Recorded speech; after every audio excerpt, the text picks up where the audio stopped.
महाराज की जय भवानी। अच्छा, भूमिपूजन, लोकार्पण, शिवसंकल्प आणि महायुतीच्या या मेळाव्याला उपस्थित आपले शिवसेनेचे ज्येष्ठ नेते रामदास कदम साहेब, पालकमंत्री उदय सामंतजी, खासदार सुनील तटकरेजी, आपले सगळ्यांचे लोकप्रिय कार्यसम्राट आमदार योगेश कदमजी, सदानंद चव्हाण, बाबाजी जाधव, ज्योतिताई वाघमारे, शिवसेना, भाजपा, राष्ट्रवादी सर्व कार्यकर्ते, पदाधिकारी, बंधू भगिनी आणि पत्रकार मित्रांनो, आजच्या अनेक कार्यक्रम आज या ठिकाणी झाले। हरणे येथे मत्स्यबंदराचा विकास करण्यासाठी जेटी बांधण्याचं काम झालं आणि रामदासबाई आणि खासदार तटकरे यांनी जाऊन त्याचं भूमिपूजन केलं। दापोली खेड रस्ता 138 कोटीचा तोही आपण या ठिकाणी त्याचं भूमिपूजन केलं। दापोली उपजिल्हा रुग्णालय 50 खाटांचं 100 खाटांमध्ये त्याचं श्रेणीवर्धन करून त्याला देखील भूमिपूजन आपण केलं। त्याचबरोबर दापोली येथील ग्रामदेवता आपलं मगाशी गेलेलं काळकाई देवीच्या मंदिराचा जीर्णोद्धाराचं भूमिपूजन झालं। असे अनेक भूमिपूजनं आणि लोकार्पणाचा हा कार्यक्रम या ठिकाणी योगेश कदम यांच्या माध्यमातून आयोजित केला आहे। खरं म्हणजे मी आपल्या सगळ्यांना शुभेच्छा देईन। तर योगेश कदम यांचं मनापासून अभिनंदन करेन की गेल्या जवळपास 4.5 वर्षामध्ये त्यांनी अतिशय प्रतिकूल परिस्थितीमध्ये इथं काम केलं। 2.5 वर्षात अतिशय प्रतिकूल होती, पण गेल्या 1.5-2 वर्षामध्ये त्यांनी या मतदारसंघामध्ये जे विकास प्रकल्पांसाठी निधीसाठी पाठपुरावा केला त्याबद्दल मी मुख्यमंत्री म्हणून त्यांचं मनापासून अभिनंदन करतो, मनापासून त्यांना शुभेच्छा देतो। खरं म्हणजे अतिशय कमी बोलून काम करणारा, आपल्या मतदारसंघामध्ये निधी कशा पद्धतीने आणायचा, कसा मिळवायचा, कसा पाठपुरावा करायचा, अशा प्रकारचं योगेश कदम यांचं काम। तुम्हाला मी धन्यवाद देतो। एक आदर्श आमदार आपण निवडून दिला, लोकाभिमुख आमदार निवडून दिला, या मतदारसंघाचा कायापालट करणारा आमदार आपण निवडून दिला आणि मतदारसंघातल्या सर्वसामान्य माणसांना न्याय देणारा आमदार आपण निवडून दिल्याबद्दल मी आपल्या सर्वांचं मनापासून अभिनंदन करतो। खरं म्हणजे हे सर्वसामान्यांचं सरकार आहे आणि हा कोकण आहे। या कोकणाने बाळासाहेबांवर प्रेम केलंय, बाळासाहेबांनी या कोकणी माणसावर प्रेम केलंय। हा इतिहास, ही परंपरा आपल्या सगळ्यांना मला सांगण्याची आवश्यकता नाही। रामदासबाई गेले अनेक वर्ष या कोकणामध्ये काम करतायत आणि एक शिवसेनेचा बुलंद आवाज म्हणून त्यांच्याकडे आपण पाहतो आणि अन्यायावर लाथ मारणारे, अन्यायाशी लढा देणारे रामदासबाई आपण पाहिलेले आहेत आणि म्हणून गेले अनेक वर्ष या कोकणातल्या माणसाने शिवसेनेवर भरभरून प्रेम दिलंय आणि म्हणून या कोकणातल्या लोकांना काय मिळालं, काय त्यांचा विकास झाला। इथे अतिवृष्टी झाली, अवकाळी आली, वादळं आली, काय मिळालं? परंतु तुम्हाला मी सांगतो, मी मुख्यमंत्री जेव्हा नव्हतो तरी सुद्धा योगेश कदम यांच्या मतदारसंघात महाडमध्ये, चिपळूणमध्ये, ज्या ज्या ठिकाणी कोल्हापूर, सांगली महापूर आला तिथं पहिला एकनाथ शिंदे पोहोचला। घरी बसून उंटावरून शेळ्या हाकणारा हा एकनाथ शिंदे नाही, हा सर्वसामान्य लोकांच्या सुखदुःखामध्ये धावून जाणारा हा एकनाथ शिंदे। आणि म्हणून मी आपल्याला एवढं सांगतो की आज या कोकणचा विकास आवश्यक आहे। खरं म्हणजे राजकारण होत राहील। आज राजकीय जे काही भाषणं जे लोक करतायत, जनसंवाद यात्रा काढतायत, जर सर्वसामान्य शिवसैनिकाशी, आमदाराशी, खासदाराशी संवाद ठेवला असता तर आता जनसंवाद यात्रा काढण्याची आवश्यकता लागली नसती. आणि म्हणून मी जास्त राजकीय बोलणार नाही, परंतु आपल्याला एवढंच सांगतो, रामदासबाईंनी जे काही या ठिकाणी आपल्या भाषणातून त्यांनी व्यथा आणि वेदना व्यक्त केल्या ही वस्तुस्थिती आहे. आज आम्हाला का निर्णय घ्यावा लागला, कशासाठी हा निर्णय घेतला हे आपल्या सगळ्यांना माहीत आहे. आज अख्ख्या महाराष्ट्राला माहीत आहे. आणि आम्ही घेतलेला निर्णय बाळासाहेबांचे विचार पुढे नेण्याचा निर्णय, बाळासाहेबांची भूमिका पुढे नेण्याचा निर्णय.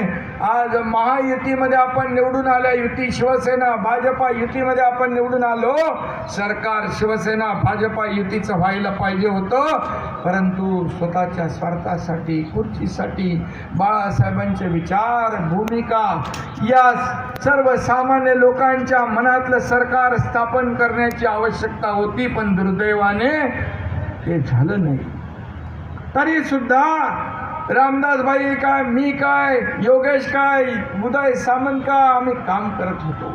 परंतु जेव्हा शिवसेनेचं खच्चीकरण होऊ लागलं, शिवसेनेच्या आमदारांचं खच्चीकरण होऊ लागलं, खासदारांचं खच्चीकरण होऊ लागलं, शिवसेना प्रमुखांनी आपल्याला सांगितलंय अन्यायाविरुद्ध पेटून उठा, अन्याय सहन करू नका. आणि म्हणून हा एकनाथ शिंदे मधला बाळासाहेबांचा शिवसैनिक जागृत झाला आणि 1.5 वर्षापूर्वी या महाराष्ट्रातल्या जनतेला जे पाहिजे होतं ते आम्ही केलं. आज मी आपल्याला एवढंच सांगतो, हे राज्य, मी आणि देवेंद्रजी जेव्हा दोघांनी शपथ घेतली, पहिली कॅबिनेट रामदासबाईंना माहीत आहे, शपथ घेतल्यानंतर कॅबिनेट असते, त्या कॅबिनेटचा निर्णय आपण पहा. पहिल्या दिवशी दोघंच असताना देखील या राज्यातल्या शेतकऱ्यांसाठी, कष्टकऱ्यांसाठी, कामगारांसाठी, माता भगिनींसाठी आम्ही निर्णय घेण्याची सुरुवात केली. रामदासबाई नेहमी सांगायचे, सगळं वाहून जाणारं पाणी समुद्राला ते अडवलं पाहिजे, त्यावर आपलं सरकार काम करतंय. आज 50 कॅबिनेट झाल्या असतील, पण 500 निर्णय आपल्या सरकारने घेतले. शेतकरी, कष्टकरी, कामगार, माता भगिनी, युवा, ज्येष्ठ कुठलाही वर्ग आम्ही बाकी ठेवला नाही. या राज्यामध्ये राज्यकर्त्यांच्या हिताचा एकही निर्णय आम्ही घेतला नाही. जे निर्णय घेतले ते सर्वसामान्यांच्या हिताचे, सर्वसामान्यांच्या आयुष्यामध्ये, त्यांच्या जीवनामध्ये बदल घडला पाहिजे यासाठी निर्णय घेतले. आज मला सांगायला अभिमान वाटतो, महिला भगिनी इकडे आहेत, महिला भगिनींसाठी अनेक निर्णय, महिला सक्षमीकरणाचं धोरण आपण जाहीर केलं. 50% ST मध्ये सवलत दिली, लेक लाडकी लखपती ही योजना आपण सुरू केली, महिला बचत गटाचं अनुदान आपण डबल केलं. आणि मोदी साहेबांच्या सभेला नव्या मुंबईमध्ये 1 लाख महिला भगिनी तिथे उपस्थित झाल्या होत्या. केंद्र सरकार आणि राज्य सरकार मिळून अनेक निर्णय आपण घेतोय. अनेक निर्णय घेत असताना सर्वसामान्य माणूस हा केंद्रबिंदू मानून आपण काम करतोय. आज कुठलं क्षेत्र आपण जर विचार केला तर कुठलंही क्षेत्र आपण सोडलं नाही. शिक्षण असू द्या, आरोग्य असू द्या, पर्यटन असू द्या, त्या ठिकाणी उद्योग असू द्या, रोजगार असू द्या, शेतकरी असू द्या, अनेक निर्णय आपण लोकहिताचे, उदय सामंत इकडे आहेत, या राज्यामध्ये उद्योग पळाले असं जे बोंबा मारत होते, मला सांगा गेल्या 1.5-2 वर्षामध्ये या एकनाथ शिंदेनी, जेव्हा दावोसला मी गेलो वर्ल्ड इकॉनॉमिक फोरममध्ये स्वित्झर्लंडमध्ये, 5 लाख कोटीचे आपण करारनामे 2 वर्षात केले. लाखो लोकांना रोजगार तिथे मिळणार आहे. तुम्ही खऱ्या अर्थाने जर उद्योगपतींच्या घराखाली बॉम्ब ठेवणारी माणसं पाळायला लागलात तर कसे उद्योगपती राहतील? त्यांना उद्योगपतींना सुरक्षा पाहिजे, त्यांना सोयी सुविधा पाहिजे, त्यांना आम्ही सिंगल विंडो क्लिअरन्स दिलं, रेड कार्पेट दिलं. उदय सामंत इकडे आहे. आणि आज या मला वाटतं आपण मागच्या वेळेस कुठलं कोका कोलाचं आपण त्या कंपनीचं भूमिपूजन केलं. अनेक कारखाने या ठिकाणी येत आहेत. आणि म्हणून योगेश कदम यांनी मगाची जी भूमिका मांडली, MIDC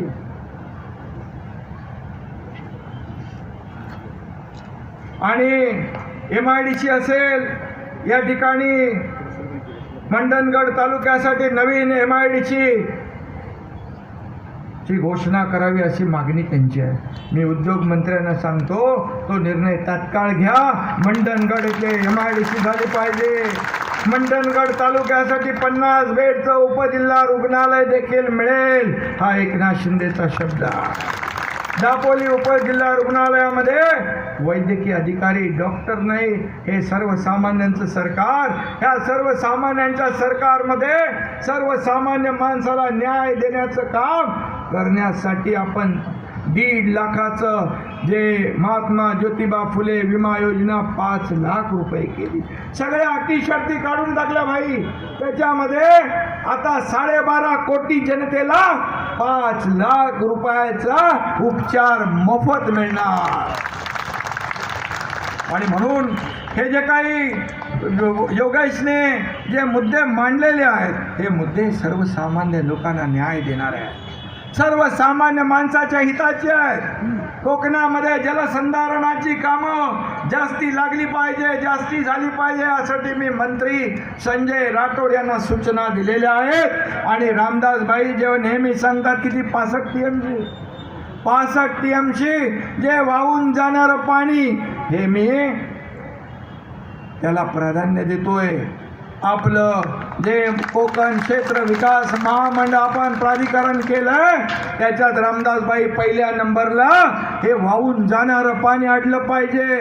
छोटे छोटे बंधारे, मध्यम बंधारे, मोठे प्रकल्प, हे शॉर्ट टर्म, मिड टर्म आणि लॉंग टर्म अशा प्रकारचे प्रकल्प झाले पाहिजे. खऱ्या अर्थाने कोकणाचा जो काही बॅकलॉग आहे तो भरून काढण्यासाठी या कोकणामध्ये अनेक विकास प्रकल्प आपण आणतोय.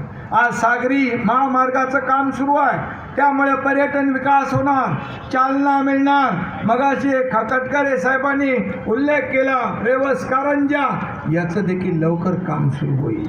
या खऱ्या अर्थाने हा सागरी किनारा हा पर्यटनाला चालना देणारा महामार्ग होईल. त्याचबरोबर मुंबई गोवा, मुंबई सिंधुदुर्ग, जसा पुणे मुंबई आपण केला, नागपूर मुंबई बाळासाहेब ठाकरे समृद्धी महामार्ग केला, तसा मुंबई सिंधुदुर्ग भाई आपण ॲक्सेस कंट्रोल ग्रीन फील्ड आज रस्ता देखील करतोय. त्याचा DPRचं काम सुरू झालेलं आहे. कारण शेवटी कनेक्टिव्हिटी महत्त्वाची आहे. आज 8-8, 10-10 तास वेळ जो प्रवासाला लागतो तो निम्म्यावर आला पाहिजे. आज मुंबई पुण्या रस्त्यामुळे आज प्रगती झाली, आज नागपूर मुंबईमुळे प्रगती होते, आणि तशाच प्रकारची प्रगती या कोकणामध्ये झाली पाहिजे, यासाठी आपण काम करतोय. आणि म्हणून आज सर्वसाधारण माणसाच्या आयुष्यामध्ये बदल कधी घडेल की त्याच्या हाताला काम मिळेल, त्याला त्याच्या भागामध्ये विकास प्रकल्प येतील.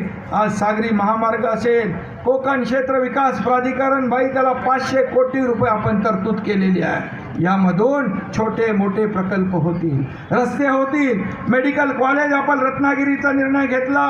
त्याचबरोबर हरणे जेटी 210 कोटी, मिरकरवाडा 300 कोटी, नाटेश राजापूर 210 कोटी, रत्नागिरी विमानतळ 110 कोटी, आणि आपण भाई रत्नागिरीमध्ये सागरी विद्यापीठ देखील करतोय. ते देशातलं पहिलं विद्यापीठ. आणि आंबा बोर्ड असेल, काजू बोर्ड असेल, त्याला 1200 कोटी रुपयाची तरतूद केली आहे. त्याचबरोबर आपण या ठिकाणी मगाशी भाईंनी सांगितलं की हरणे बंदराला लागून एक फूड प्रोसेसिंग युनिट झालं पाहिजे. त्या ठिकाणी मत्स्य विभागामार्फत एक प्रकल्प झाला पाहिजे. 200 एकरची आपली जमीन आहे, आणि मी उद्योग मंत्र्यांना सांगितले की यामध्ये मरीन पार्कच्या 200 एकरमध्ये हे फूड प्रोसेसिंग झालं तर खऱ्या अर्थाने आपल्याला मोठ्या प्रमाणावर आपल्याकडे 720 किलोमीटरचा समुद्र किनारा आहे. आणि म्हणून मोठ्या प्रमाणावर मत्स्य उद्योगाच्या माध्यमातून देखील परकीय चलन आपल्याला मिळेल.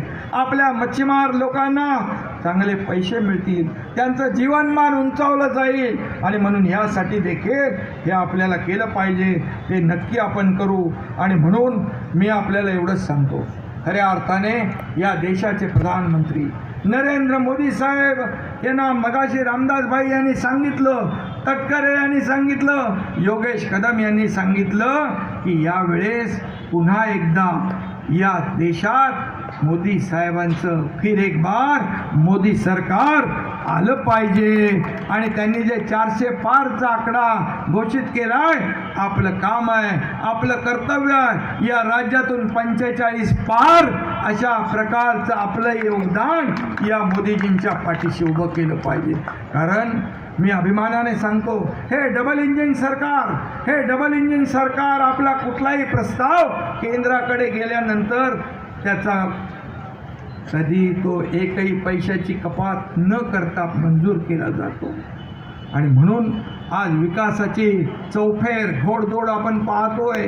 आज विकास, सर्वांगीण विकास होतोय. आणि या ठिकाणी याला डबल इंजिनचं सरकार असल्यामुळे आता अजितदादा आपल्याबरोबर आले, तटकरे आले आणि हे सगळं विकासावर, मोदी साहेबांच्या विकासाच्या धोरणावर विश्वास ठेवून आले. खऱ्या अर्थाने आपण जर पाहिलं या राज्यामध्ये जो विकास सुरू आहे, आज आपल्या या विकासामुळे अनेक लोकांच्या पोटदुखी सुटलेली आहे. ही पोटदुखीसाठी देखील योगेश बाळासाहेब ठाकरे आपला दवाखाना तुझ्याकडे आला की नाही? बाळासाहेब ठाकरे आपला दवाखाना मोफत इलाज आहे. सर्वसामान्य लोकांना त्या बाळासाहेब ठाकरे आपल्या दवाखान्यातून मोफत 700 आपण दवाखाने आपल्या राज्यात उभे करतो. हे सर्वसामान्याचं सरकार आपण म्हणतो तेव्हा सर्वसामान्य माणसाच्या जीवनामध्ये बदल घडवणारे निर्णय आपण घेतले पाहिजे. आज मला आपल्याला धन्यवाद द्यायचे आहेत. खऱ्या अर्थाने आज एवढ्या मोठ्या प्रमाणामध्ये आपण या ठिकाणी आलेला आहात. आज सरकारचं काम बघून काही लोकांना मिरच्या झोमतात, आरोप करतात, प्रत्यारोप करतात. परंतु मी एकच सांगतो, त्या लोकांना आता आपल्या सभेच्या खुर्च्या मोजायची वेळ आलेली आहे. आणि म्हणून बघा, मीडियाला मी सांगतो, पाठीमागे हे वळवून बघा. आज या सभेमध्ये आज खऱ्या अर्थाने या दापोलीचे सर्व या सरकारवर विश्वास ठेवून, योगेश कदम यांच्या कामावर विश्वास ठेवून, रामदासभाईंवर विश्वास ठेवून या ठिकाणी आपण आलात. आपल्याला मनापासून मी धन्यवाद देतो. खऱ्या अर्थाने आज एक सर्वसामान्य शेतकऱ्याचा मुलगा या राज्याचा मुख्यमंत्री झाला आहे. मला माहीत आहे की सर्वसामान्य माणसाच्या वेदना काय, त्याची दुःख काय, त्याच्या अडचणी काय, त्याच्या समस्या काय हे जाणून घेऊन काम करणारा हा मुख्यमंत्री आहे. हा सर्वसामान्य कार्यकर्ता म्हणून मी काम करतोय. मी आपल्याला हेही सांगतो की कालही मी कार्यकर्ता होतो, आजही मी कार्यकर्ता आणि उद्याही कार्यकर्ता म्हणूनच मी काम करणार. आणि म्हणून आज मी नेहमी सांगतो भाषणामध्ये, CM म्हणजे चीफ मिनिस्टर, परंतु माझ्या लेखी मी मानतो CM म्हणजे कॉमन मॅन, सर्वसामान्य माणूस. हा जेव्हा माझ्या डोक्यामध्ये मुख्यमंत्री पदाची हवा नाही, हा एकनाथ शिंदे आजही जमिनीवरचा कार्यकर्ता म्हणून काम करतो.